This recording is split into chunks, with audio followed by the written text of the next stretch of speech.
हनुमान जी के पिता तीन, आपने सुना होगा, हनुमान जी के तीन पिताओं की कथा लिखी है सब जगह। पहले पिता शंकर सुवन, पहला शंकर सुवन, दूसरा केसरी नंदन, दो हो गए। तीसरा पवन पुत्र, कितने हो गए? पवन पुत्र भी कहते हैं, शंकर सुवन भी कहते हैं, और केसरी नंदन। तो एक हनुमान जी के पिता कितने? तीन। अब ये कैसे बात समझ नहीं आती लोगों को, हनुमान जी के जन्म। आज हनुमत रहस्य नाम की एक पुस्तक है, उसमें हनुमान जी का ये पूरा रहस्य दिया गया है। हनुमान नाटक करके भी एक पुस्तक है, उसमें भी हनुमान जी का पूरा चरित्र दिया है, रहस्य और नाटक। उनमें ये चर्चाएं मिलती हैं। ये चर्चाएं सब जगह मिलती नहीं हैं। हनुमान जी का चरित्र बहुत ज़्यादा मिलता नहीं है, पर शास्त्रों में बहुत गूढ़ तरीके से हनुमान जी का ये चरित्र संक्षिप्त में लिखा हुआ है। कहा जाता है कि एक बार भगवान शंकर भगवान श्रीमन नारायण से बोले कि मैंने आपके सारे स्वरूप देखे हैं, एक बार मुझे अपना मोहिनी रूप दिखाओ। तो भगवान श्री नारायण भगवान ने कहा, शंकर जी ये रूप मत देखो, आप देखेंगे तो पागल हो जाएंगे। शंकर जी ने कहा, नहीं नहीं, हम तो काम को जीत चुके हैं। मोहिनी भगवान श्रीमन नारायण ने कहा, भले जीत गए हो, आज हार जाओगे, ना देखो तो ही अच्छा। नहीं नहीं, हमें तो आज मन है।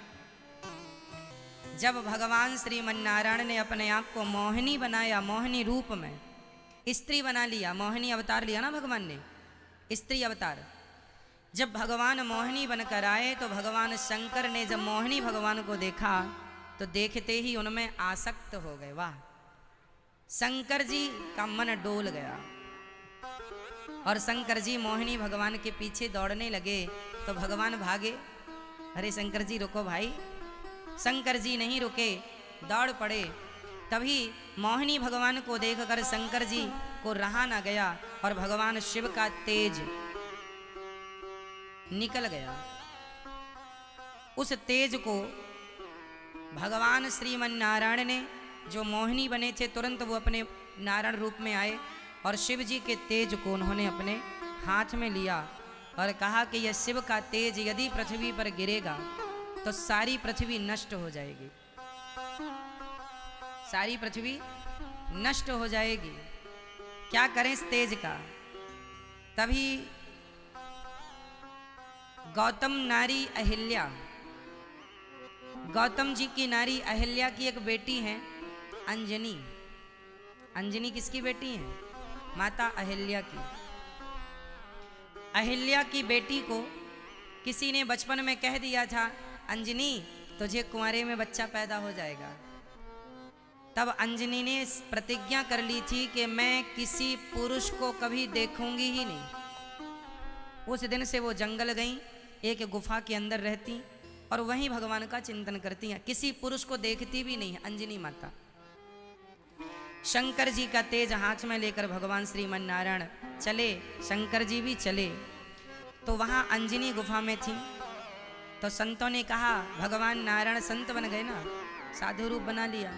अरे बेटी हमें भूख लगी है, कुछ खाना पीना मिलेगा? अंजनी ने कहा, जरूर मिलेगा, पर मैं किसी पुरुष का मुंह देखती नहीं हूँ।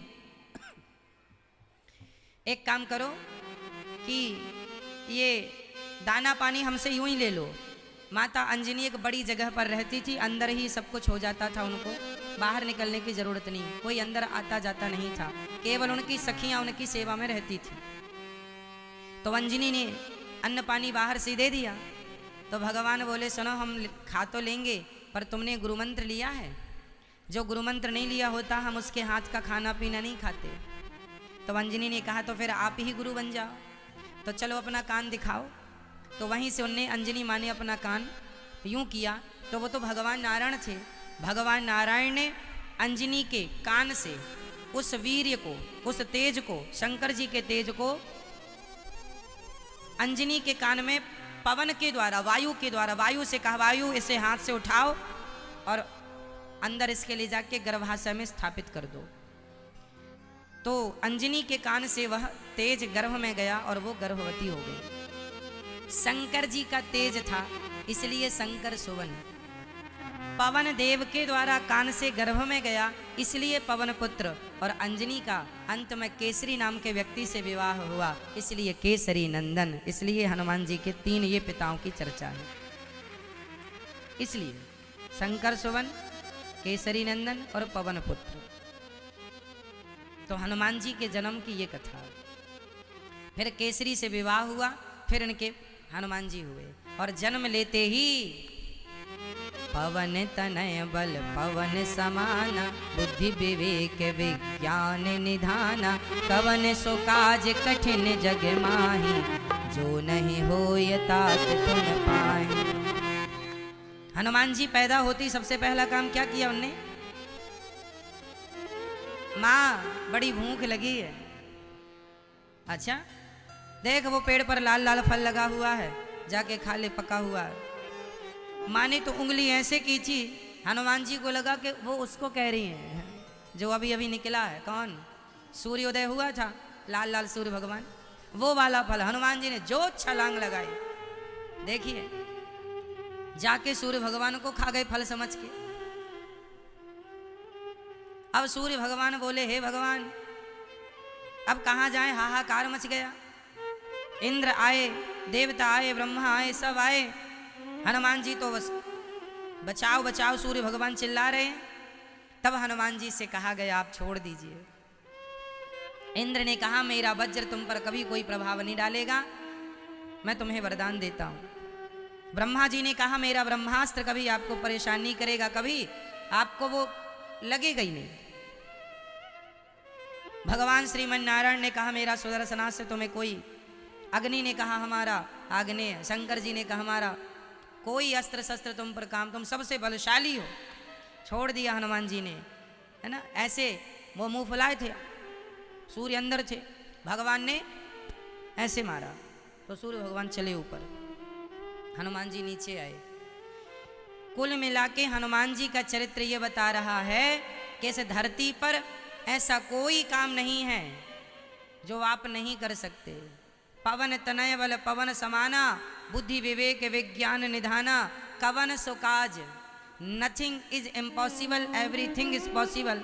इसका अर्थ चौपाई में सुनो। चौपाई इसकी क्या है? कवन सो काज कठिन जग माही, कवन सो काज कठिन जग माही, जो नहीं होय तात तुम पाही। ऐसा कौन सा कार्य है जो हनुमान जी आप नहीं कर सकते? ऐसा कौन सा कार्य है जो मेरे भारतवासी आप लोग नहीं कर सकते? बताइए कौन सा कार्य है? हनुमान जी कितनी पॉजिटिव बातें, पॉजिटिव कथा है। कौन सा ऐसा कार्य है जो आप नहीं कर सकते? आज के हमारे जवान भाई बहन परेशान रहते हैं, महाराज जी हम सफल कैसे हों, हमें कामयाबी कैसे मिले। अरे कामयाबी सफलता कोई बड़ी बातें नहीं है, बस आप सीखो तो सही। क्या सीखना है? आप सदा पॉजिटिव रहो। एक सोच ये होती है कि मैं नहीं कर सकता और एक सोच ये होती है कि मैं कर सकता हूं। और जो ये सोच के चलता है कि मैं कर सकता हूं वो सच्ची कर लेता है, और जो सोच के ही निकलता है कि मैं नहीं कर सकता वो कर भी सकता था पर सोच ही लिया कि नहीं कर सकता, इसलिए नहीं होता। इसलिए हनुमान जी कोई सोच के नहीं चले थे कि मैं सूर्य को खा जाऊंगा, लेकिन चल पड़े तो खा भी लिया। अरे चल पड़ोगे कामयाबी की ओर तो कामयाब हो भी जाओगे, अभी तो चले ही नहीं। सोच रहे हैं कामयाब होंगे क्या, होंगे क्या, हो जाएंगे क्या। अरे सोचा विचारी करने में समय ना वेस्ट करो, चल पड़ो। क्यों नहीं होंगे? हमारे यहाँ नेगेटिविटी है ही नहीं। मैंने एक माँ के बारे में सुना, मैया सच्ची घटना है, कहाँ की है ये मुझे ज्ञान नहीं, उस माँ का नाम क्या है वो भी मुझे बुद्धू को पता नहीं, पर इस घटना को जब मैं सुना तो वाह गदगद हो गया दिल। एक माँ अपने बेटे को लेकर जा रही थी, जरा सा बेटा था, अभी अभी चलना सीखा था, उंगली पकड़ के। तो माँ सड़क से जा रही थी, सच्ची घटना है, सड़क से जा रही थी तो माँ इस तरफ थी और बेटा सड़क की तरफ था, उंगली बराबर पकड़ी थी। तभी अचानक पीछे से एक गाड़ी आई और गाड़ी जब आई तो वो गाड़ी का जो ड्राइवर था वो बैलेंस भूल गया, भटक गया और गाड़ी उसके बच्चे के ऊपर जाके चढ़ गई। बच्चा दोनों पहियों के बीच में दब गया और वो माँ, वहां कोई नहीं था। उस माँ ने जब देखा कि मेरा बच्चा गाड़ी के नीचे दबा है, ना जाने कहां से ताकत आ गई मेरी माँ, उस अकेली महिला ने उस गाड़ी को उठा लिया आगे की तरफ से और अपने बच्चे को निकाला। पूछा गया उस महिला से, तुम कोई बॉडी बिल्डर हो, जिम में जाती हो? नहीं नहीं, मैं तो घर में झाड़ू पोंछा वाली महिला हूं। इतनी ताकत कहां से आई? इतनी ताकत इसलिए आ गई, उसने कभी सोचा है वो इतना कोई भी नहीं उठा सकता, लेकिन जब बच्चे पर आन पड़ी तो ना जाने पूरी ताकत लगा दी। मेरी माँ, जब पूरी ताकत लगा के आप आगे बढ़ेंगे तो कोई है ही नहीं जो आपको रोक सके कामयाब होने से। उस नारी ने, अकेली महिला, आप जितनी महिलाएं बैठी हो ना, सच्ची तो ये है कि आप भूल चुकी हो कि आप कौन हो। आज का इंसान अपनी ताकत जानते ही नहीं, मैं कितना ताकतवर हूं। अकेली, क्यों? उसका बेटा था, किसी और कोई और होता तो शायद उससे गाड़ी ना उठती, लेकिन अपने बेटे के लिए मेरा बेटा उठा लिया, बचाया अपने बच्चे को, पूरा जोर लगा दिया। बस यही है सफलता का मूल मंत्र। उस दिन आदमी सफल हो जाएगा जिस दिन पूरा मन, पूरा जोर, पूरी एनर्जी, पूरी ताकत एक जगह लगाएगा, एक काम के लिए उठा लेगा।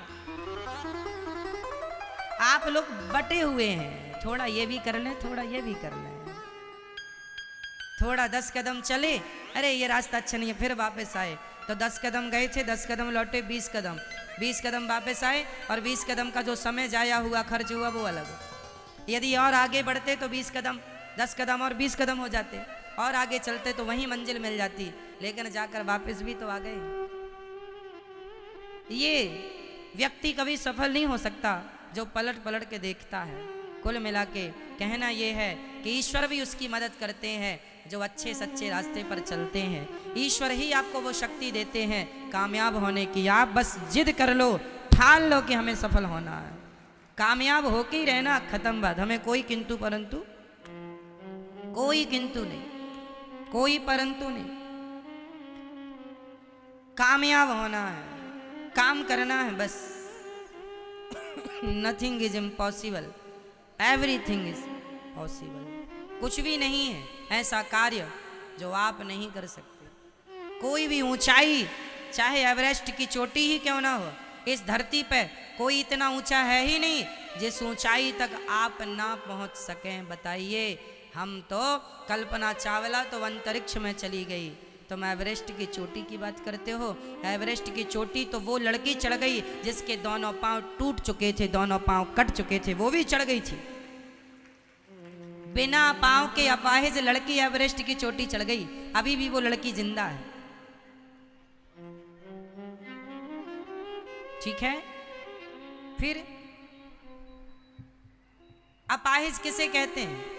जिसके पांव नहीं है वो, या जिसके पांव हैं पर करने का दिल नहीं है, करने का मन नहीं है, जिसके हाथ पांव सलामत हैं पर करने का कोई मन नहीं, दिल नहीं। एक्चुअली ये लोग अपाहिज हैं, जो अपने मस्तिष्क से अपाहिज हैं, जो करना ही नहीं चाहते, जो बढ़ना ही नहीं चाहते। असली अपाहिज ये लोग हैं जो सफल होते ही नहीं, होने नहीं चाहते। महाराज जी, हम तो अपने बाप के टुकड़ों पे पल रहे हैं, इतनी अच्छा, हमें चाहिए ही नहीं। लो, हमें तो बाप कमा के रख गया है, हम तो खूब सुंदरी को ले आते हैं, यही नचाते हैं, शराब वराब पी के मस्त रहते। लो, बाप की कमाई बच्चे ने उड़ाई और बाप बोला मैं स्वर्ग जा रहा हूँ, लिखा है स्वर्गीय फलाने। काहे का स्वर्ग? तुम्हारी औलाद तुम्हें स्वर्ग में रहने देगी? गए भी होगे तो घोड़ा मार के भगाएंगे। चल, तेरा बेटा देख क्या कर रहा है। बच्चे गलत काम करने लगे तो बाप स्वर्ग से निकलकर नरक चला जाता, ट्रांसफर वहां भी होता है। और तुम नरक गए हो और तुम्हारे बच्चे सही रास्ते पर हैं, धर्म कर्म कर रहे हैं, तो तुम्हारे बच्चों के पुण्य से तुम नरक से निकल के स्वर्ग में चले जाओगे। ये होता है, बच्चों का किया माँ बाप को मिलता है और माँ बाप का किया बच्चों को मिलता है। पुण्य पाप भोगना तो पड़ता ही है। कुछ इस विषय पर बहुत गंभीर चर्चा करेंगे, तब सब चीजें स्पष्ट होंगी। बस ये समझो कि आप कोई भी गलत, हरिद्वार में एक चोर था, जो भी नहाने कपड़ा उतारे वो उसके कपड़े लेके भाग जाए, तो उसके पूर्वज बोले, हे भगवान ये मेरी औलाद देखो, खुद तो पुण्य करता नहीं है, जो हरिद्वार पुण्य करने आते हैं उन्हीं का पैसा चुरा लेते, हम कैसे बच्चे पैदा करके आए हैं, संस्कार तो दिए ही नहीं। यमराज जी देते कोड़े पे कोड़े, ले देख तेरा बच्चा चोरी कर रहा हुआ, जितनी बार चोरी करे उतने पड़े उसको वहां पे। लेकिन आदमी समझता नहीं है, उसे लगता है कि हम जो कर रहे हैं हम चतुर हैं, हम अच्छे हैं। तो कुल मिला के हमें पाप से बचना है, पुण्य की ओर बढ़ना है। श्री हनुमान जी के जन्म की बड़ी चर्चाएं हैं। हनुमान जी तो हनुमान जी हैं, क्या कहें, इस कोई शब्द नहीं है। हनुमान जी की तारीफ करते करते तो राम जी को ये कहना पड़ा कि हनुमान जी मैं आपका ऋण अब कभी चुका ही नहीं सकता, मैं तो आपका सदा के लिए ऋणी हो गया हूँ, क्योंकि ऋण तब चुकेगा कि जब मेरे ऊपर संकट आया तो आपने मेरी रक्षा की, जब आप पर संकट आएगा तब मैं आपकी मदद करूं, तब तो ऋण चुकेगा। राम जी बोले नहीं, मैं तो आपका ऋण चुकाना ही नहीं चाहता, क्योंकि मैं नहीं चाहता कि मेरे हनुमान पर कभी कोई संकट आए, मैं चुकाना ही नहीं चाहता। ऐसा राम जी कहते हैं, मैं सदा ऋणी बना रहना चाहता हूं अपने हनुमान का। ये हनुमान जी साक्षात भगवान शंकर हैं। हनुमान जी कौन है? साक्षात भगवान शंकर जी हैं। त्रेता युग में शंकर जी राम जी के पास क्या बन के थे? त्रेता युग में राम जी के संग शंकर जी क्या बनकर थे? बोलो, क्या बनकर थे? क्या बनकर थे? बोलो जोर से। हनुमान। और द्वापर में श्री कृष्ण के संग शंकर जी क्या बनकर थे? भगवान श्री कृष्ण के संग भी हनुमान शंकर जी थे। किस रूप में थे? बांसुरी। भगवान श्री कृष्ण के हाथ में ये जो बांसुरी है, ये बांसुरी साक्षात भगवान शंकर ही बांसुरी बनकर आए हैं, शंकर जी ही बांसुरी हैं।